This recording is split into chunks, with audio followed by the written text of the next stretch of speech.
Lugar din gipusil patay si Radio Black Time Ray Cortez. Gibalikan kagani sa ganang buntag sa mga naglangkob sa Special Investigation Task Group. Ang detalye pinagi sa report ni Faye Marie Dumabok.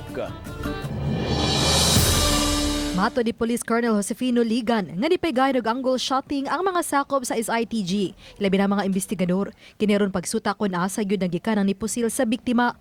Pangatong mga investigador ni adto sa crime scene balik na gibutang nila ilang kagalingon sa posisyon sa biktima katuyang sakyanan din gilantaw nila nagkuha sila mga anggulo kung saan posible gikan ang origin sa buto.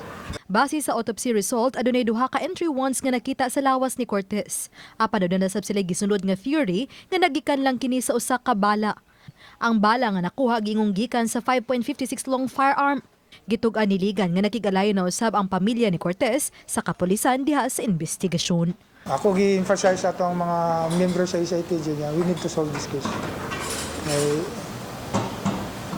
Para mahatagan po ng kalinaw niyang pagkamatay.